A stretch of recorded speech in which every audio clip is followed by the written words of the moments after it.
Hi friends, இன்றைக்கி என்ன வீடியோனா எனக்கு ரொம்பவும் சந்தோஷமான ஒரு வீடியோன்னு சொல்லலாம்.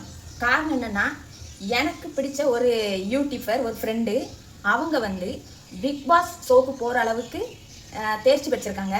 அதை வச்சு தான் இன்றைக்கி இந்த வீடியோ பேச போகிறேன். அவங்க எனக்கு எப்படி தெரியும், எப்படி பழக்கம் அப்படிங்கிறத பற்றி நான் உங்கள்கிட்ட சொல்ல போகிறேன். என்னென்னா, நானும் யூடியூப் வச்சுருக்கேன். அவங்களும் சர்மா மைண்ட் வாய்ஸ்ன்னு சொல்லிட்டு முனியம்மா, அவங்க பேர் பானுமதி, ஆனால் அவங்க முனியம்மாங்கிறதுல தான் அதில் வருவாங்க. அப்போ 2 பேரும் யூடியூப் வச்சுருக்கோம். அவங்க ஒரு 45,000 சப்ஸ்கிரைபர் வச்சிருக்க வரைக்கும் எனக்கு தெரியாது, அவங்கள நான் பார்த்தது கிடையாது. நானும் அப்போ யூடியூப் ஆரம்பித்த புதுசுன்னு சொன்னோன்னே, நமக்கு பைசா கிடைக்கணும்னா வாட்சிங் வருஷம் நம்ம நிறைக்கணும். எனக்கு வீடியோ அவ்வளோ போகாது.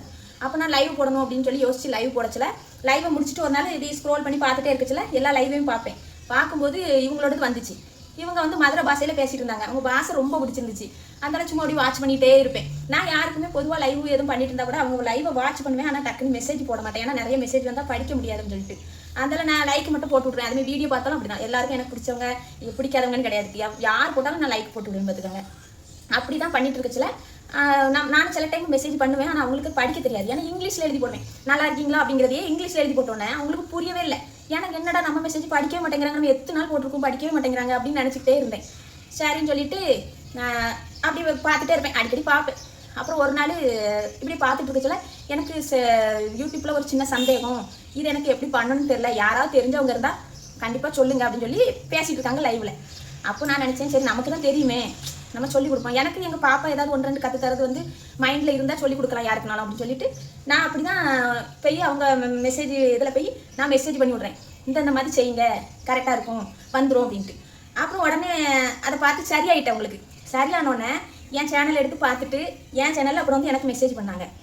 மெசேஜ் பண்ணி, அக்கா உங்கள் நம்பர் கொடுங்க, நான் இப்படி உங்கள்கிட்ட நின்று உதவி கேட்கலாம், ஆனால் நீங்கள் இவ்வளோ இது பண்ணியிருக்கீங்க, எனக்கு உங்கள் நம்பர் கொடுங்க. நாங்கள் நம்ம அப்போ நம்பர் கொடுக்க ரொம்ப யோசிப்போம்ல. நான் நம்பர் தரமாட்டேன், ஏன்னா யாருக்குமே நான் கொடுக்க மாட்டேன், அதனால் தப்பாக நினைக்காதீங்க அப்படின்னு நான் சொல்லியிருந்தேன். நான் யாருக்குமே கொடுக்க மாட்டேன், தயவு செய்து தாங்க, நான் எந்த மாதிரி தப்பானது பண்ண மாட்டேன் தாங்கன்னு சொன்னோன்னே அதனால நம்பர் கொடுத்துருந்தேன். அப்புறம் எனக்கு ஃபோன் போட்டாங்க, ரொம்ப நன்றி நீங்கள் சொன்னதுக்கு அப்படின்னு சொல்லிட்டு இருந்தாங்க. சரின்னு சொல்லிட்டு அப்படி விட்டுட்டு அப்புறம் டைம் கிடைக்கச்சல நான் ஏதாவது டவுட் இருந்தால் உங்களுக்கு கேட்பேக்கா அப்படின்னு சொல்லியிருந்தாங்க. கேளுங்க, எனக்கு தெரியுதோ என் மகளுக்கு தெரிஞ்சதை நான் சொல்கிறேன் அப்படின்னு சொல்லியிருந்தேன். அப்புறம் வீடியோ எப்படி எடுப்பாங்கன்னு ஒரு நாள் கேட்டிருந்தாங்க. நான் அதை வீடியோ மூலமாக எடுத்து இப்படி தான் வீடியோ எடுக்கணும் அப்படின்னு சொல்லியிருந்தேன். ஆனால் அவங்க வீடியோ அதுக்குலாம் போடலை, அவங்க சொந்தமாக தான் போடுறாங்க. நம்ம ரீல்ஸ் பண்ணுறோம்ல, அது எப்படி எடுக்கணும் தான் அவங்க என்கிட்ட கேட்டது. நான் அதை வீடியோவில் இப்படி தான் எடுக்கணும், இப்படி தான் பண்ணணும் அப்படின்னு சொல்லி வீடியோ எடுத்து அனுப்பி விட்டேன். அப்போ பார்த்துட்டு இருந்தாங்க. அப்புறம் அப்படியே கொஞ்சம் கொஞ்சமாக பழக்கமாச்சு. அப்புறம் மும்பைக்கு வரேன்னு சொன்னாங்க, வாங்கன்னு சொல்லியிருந்தேன். அப்புறம் வரல. அப்புறம் நாங்களும் மே மாதம் அவங்க ஊருக்கு போகணும்னு சொல்லியிருந்தோம். சில காரணங்களால் எங்களாலையும் போக முடியல. இல்லைன்னா அப்போவுமே நான் முனியமாக வீடியோ எடுத்து போட்டிருப்பேன். அவங்களும் என்னைய வச்சு ஒரு லைவ் போடணும், ஒரு வீடியோ போடணும்னு சொல்லிட்டே இருந்தாங்க. அது நடக்காம போச்சு. என்ன இப்போ என்ன, அது ஒன்றும் பிரச்சனை இல்லை, பிக் பாஸ் போயிட்டு வந்து பார்த்துக்கலாம் அப்படின்னு நினச்சிட்டு இருக்கு. அப்புறம் கொஞ்ச நாள் ஆளையை காணுமே என்னடான்னுட்டு யோசிச்சுட்டு இருக்கு. சில தான் நானும் எங்கள் வீட்டுக்காரும் பேசிகிட்டு இருந்தோம், தீபாவளி டைமில் நம்ம முனியம்மா வீட்டுக்கு போகலாம் அப்படின்னு சொல்லிட்டு. அப்போ திடீர்னு ஆளையும் தாங்களே வீடியோக்கே வர்றதில்லை. அந்த அண்ணனும் அந்த அம்மாவும் தான் வராங்க. அவங்களோட அம்மாவும் சீமானண்ணே, அவங்க வீட்டுக்கார் பேர், அவங்க 2 பேரும் தான் வந்துட்டு இருந்தாங்க. என்ன காரணம் தெரியலையே அப்படின்னு சொல்லி பேசிகிட்டு இருந்தோம். அப்போ எங்கள் வீட்டுக்கார் திடீர்னு அவங்க வாயிலிருந்து பிக் பாஸ் ஷோ போயிருப்பாங்க போகும் அப்படிங்காங்க. நான் சொல்கிறேன், பிக் பாஸ் இப்போ வராதே, ரொம்ப நாள் கழிச்சு தான் வரும் அப்படின்னு நான் சொல்கிறேன். அப்போ என்னென்னு தெரியல, நான் அடிக்க கூட போயிருக்கலாம் அப்படின்னு சொல்லிட்டு இருந்தேன். திடீர்னு ஒரு நாள் நான் ஏதாவது அவங்க போட்டாங்கன்னா அதுக்கு லைக் ஏதாவது போடுவேன். அப்படி வாட்ஸ்அப்பில் போடும்போது, அக்கா நான் இப்படி ஒரு சான்ஸ் கிடச்சிச்சு போயிட்டு வந்தேன், ஆனால் அது என்னன்னு சொல்லக்கூடாதுன்னு சொல்லியிருக்காங்க, அதனால் அது நல்ல சக்ஸஸ் ஆனப்போ நான் கண்டிப்பாக சொல்கிறேன் அப்படின்னாங்க. அதனால சரி நீட்டு நானும் வாழ்த்துக்கள் சொல்லியிருந்தேன். அப்போவும் நான் பிக் பாஸ் தான் நினைக்கல. அப்புறம் கொஞ்ச நாள் கழிச்ச பிறகு அந்த அண்ணன் வீடியோவில் வந்துட்டு இருப்பாங்களா, அவங்க சொன்னாங்க ரூல்ஸ் நிறைய போட்டுருக்காங்க, நீங்கள் முனியம்மா எங்கன்னு கேட்குறீங்க, சொல்லக்கூடாது, அதனால ரூல்ஸ் போட்டுக்கிறனால தான் உங்களுக்கு சொல்ல மாட்டேங்கிறேன் அப்படின்னு சொல்லிட்டு இருந்தாங்க. அப்பவுமே கன்ஃபார்ம் ஆகிட்டு இவங்க பிக் பாஸ் ஷோ தான் போயிருக்காங்க அப்படின்னு சொல்லிட்டு.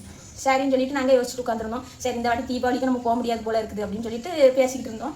அப்புறம் நான் ஒரு நாள் நானாகவே அவங்களுக்கு போய் மெசேஜ் பாக்ஸில் போடுறேன், வாட்ஸ்அப்பில் பிக் பாஸ் தானே போயிருக்காங்க அப்படின்னு சொல்லிட்டு. அப்போ அந்த அண்ணன் தானே பார்த்துருப்பாங்க. அந்த அண்ணன் ரிப்ளைவே பண்ணல. ஏன்னா அது வெளியே யார்ட்டையும் சொல்லக்கூடாதுங்கிறதுனால என்னமோ தெரியல, அவங்க ரிப்ளை பண்ணல. அதனால சரின்னு விட்டுட்டேன். அப்புறம் ஒரு வாரம் கழிச்சு ப்ரோமோ கிடையாது, ஒரு யூடியூபர் அதை சொல்கிறாங்க, முனியம்மாவை பற்றி அதில் சொல்கிறாங்க. இவங்க அதில் இது ஒரு ஷோ நடக்குது, பிக் பாஸ் கிடையாது, இது த காமன் மேன் ஷோ அப்படின்னு சொல்லி ஒரு ஷோ நடக்குது, அதில் முனியம்மா கலந்துட்டு இருக்காங்க. இதில் அவங்க ஜெயிச்சிட்டாங்கன்னா பிக் பாஸ் போக வாய்ப்பு இருக்குது அப்படின்னு சொல்லிட்டு இருந்தோன்னா அதை அப்படியே ஸ்க்ரீனில் எடுத்து நான் திருப்பியும் வீட்டுக்காருக்கு அனுப்பி ஏதாவது ரிப்ளை வருமா அப்படின்னு சொல்லி பார்த்துட்டு இருந்தேன். அவங்க அதுக்கும் ஒன்றும் சொல்லலை. அது பிறகு நான் சரி நம்ம என்ன கேட்டு அவங்க சொல்ல விருப்பம் இல்லை அப்படின்னு சொல்லிட்டு விட்டுட்டேன். அது பிறகு ஒரு 3 நாள் கழிச்சு முனியம்மாவே எனக்கு கால் பண்ணிட்டாங்க. அங்கே த காமன் மேன் ஷோன்னு ஒன்று நடக்குது பாருங்க, அங்கேருந்து கால் பண்ணாங்க. என்னம்மா எங்கள் வீட்டையும் நீங்கள் உங்களை தேடிட்டு இருக்கேன் இப்படி மெசேஜ் பண்ணி ஒன்றுமே வரலன்னு. ஆமாம் நான் அப்படியே ஒரு ஷோவில் தான் கலந்துட்டு இருக்கேன், அது 17ஆம் தேதி எனக்கு முடிஞ்சிடும், அதுக்கப்புறம் நான் வீட்டுக்கு வருவேன், வீட்டுக்கு வந்து நம்ம பேசணும்னு சொல்லியிருந்தாங்க. சரின்னு சொல்லிட்டு சரி நல்லபடியாக வெற்றி வாங்கினேன், என்னை கண்டிப்பாக பிக் பாஸ்க்கு எடுப்பாங்க நம்பிக்கை இருக்குக்கா அப்படின்னு சொன்னாங்க. கண்டிப்பாக நீங்கள் ஜெயிப்பீங்க அப்படின்னு நான் சொல்லிட்டு இருந்தேன்.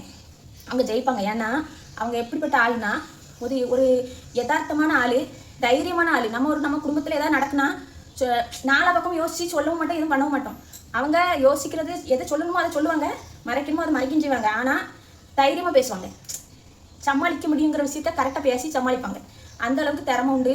ஆனால் அவங்க வந்து பெரிய பணக்கார வீட்டிலேருந்து வந்த ஆளும் கிடையாது, நம்மளுமே தான் கஷ்டப்பட்ட இடத்துலேருந்து வந்தவங்க தான். அடிக்கடி சொல்லுவாங்க, நான் இன்னைக்கு இந்த நிலைமையில இருக்கேன்னா பழசை நான் மறக்க மாட்டேக்கா, ஏன்னா நம்ம வந்து கஷ்டப்பட்டு வந்திருக்கோம் அப்படின்னு அவங்க குடும்ப கதையெல்லாம் நிறைய என்கிட்ட சொல்லியிருக்காங்க. அதனால ரொம்ப நல்லவங்க, வெகுளித்தனமானவங்க. எப்படி ஜிபி முத்தை நம்ம ஃபஸ்ட்டு பார்த்தோமோ அந்த மாதிரி அதை விட இவங்க ஒருபடி மேலேன்னு நான் சொல்லுவேன். ரொம்ப நல்லவங்க. அதனால அவங்க வந்து இந்த ஷோக்கு போனது எனக்கு ரொம்ப சந்தோஷம். அவங்க வந்து பிக் பாஸ்க்கும் போகணும். அவங்களுக்கு பிக் பாஸ் போனாச்சுன்னு நீங்கள் கண்டிப்பாக எல்லோரும் ஓட் போடணும். எல்லா ஃப்ரெண்ட்ஸ்கிட்டையும் கேட்டுக்கிறேன், கண்டிப்பாக ஓட் போட்டு அவங்கள ஜெயிக்க வைக்கணும். இதன் மூலமாக அவங்களுக்கு இன்னும் பெரிய பெரிய வெற்றி கிடைக்கும் அப்படிங்கிறது எனக்கு நம்பிக்கை. கண்டிப்பாக கிடைக்கும். முனியம்மா வந்து யாருக்கும் எந்த துரோகமும் செய்யணும்னு நினைக்கவே மாட்டாங்க. ஏன்னா நம்ம தூரத்துலேருந்து பழகின வரைக்கும் நான் ஃபோனில் பேசும்போது கூட யாரையுமே ஒருத்தவங்களை கெடுத்து சொல்ல மாட்டாங்க. ஒருத்தர் சண்டை போட்டாலும் சொல்லுவாங்க, ஆனால் அவங்களுக்கு என்ன நல்ல குணம் இருக்கோ அதையும் சொல்லுவாங்க. அப்படி சொல்லி தான் சொல்லுவாங்க. சிலவங்க வந்து நம்ம பக்கம் மட்டும் எவ்வளோ நியாயம் இருக்குது அதை சொல்லுவாங்க, அடுத்தவங்க என்ன செஞ்சாங்கிறது துரோகத்தை மட்டும் சொல்லுவாங்க. ஆனால் இவங்க அப்படி கிடையாது, நியாயத்தையும் சொல்லுவாங்க. அவங்க இப்படி இவ்வளோ நல்லவங்களா இருந்து இப்படி செஞ்சுட்டாங்க அப்படின்னு சொல்லி எனக்கு ஃபோன் பண்ணி ஃபீல் பண்ணுவாங்க. அப்படிப்பட்ட ரொம்ப நல்ல பெண்மணி, யதார்த்தமாக இருப்பாங்க. நடிப்பு இதான் நான் இப்படி நடிக்கணும், கேமரா காமிச்சோன்னு இப்படி நடிக்கணும் அப்படிங்கிறதுலாம் அவங்ககிட்ட இருக்காது. ஆனால் நான் கூட கேமரா காமிச்சோன்னு கொஞ்சம் இப்படி ஆயிடுவேன்.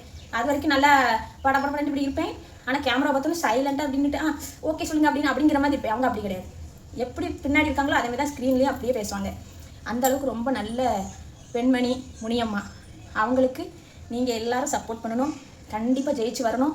நானும் அவங்கள பிக் பாஸில் ஜெயிச்சு வந்தோன்னு பார்க்க போகணுன்னு இருக்கேன். எல்லோரும் வாழ்த்துங்க அவங்களுக்கு. அதுக்காக தான் இந்த வீடியோ. கண்டிப்பாக முனியம்மா ஜெயிச்சு வரணுங்கிறது எங்களோட கடவுள்கிட்ட நாங்கள் பிரார்த்தனை பண்ணிக்கிறோம். நான், எங்கள் வீட்டுக்கார், எங்கள் பாப்பா எல்லாருமே கண்டிப்பாக ஜெயிக்கிறோம். ஒன்று சொல்ல வந்தது மறந்தே போயிட்டேன் பாருங்கள். இப்படி தான் நான் ரொம்ப மறந்து போயிடுவேன். என்னென்னா விஜய் டிவியில் சனியும் ஞாயிறும் 5:30க்கு த காமன் மேன் ஷோ வரப்போகுது. கண்டிப்பாக பாருங்கள். இதில் தேர்ச்சி பெற்று போனால் தான் நம்ம முனியம்மா வந்து பிக் பாஸில் வருவாங்க. ஆனால் கன்ஃபார்ம் தான் லிஸ்ட்டு நிறைய பேர் சொல்லிகிட்டு இருக்காங்க. நம்ம கன்ஃபார்ம் தெரியும் முன்னாடி சொல்லக்கூடாது, அதனால தான் நான் அதை இது பண்ண விரும்பலை. சரி கண்டிப்பாக தெரிஞ்ச பிறகு சொல்லுவோம். அப்புறம் திங்கள் முதல் வெள்ளி வரை நைட்டு 10 மணிக்கு இந்த ப்ரோக்ராம் வருது, அதையும் பாருங்கள். கண்டிப்பாக பார்த்து முனியம்மாவுக்கு சப்போர்ட் பண்ணுங்கள். டாடா பாய்.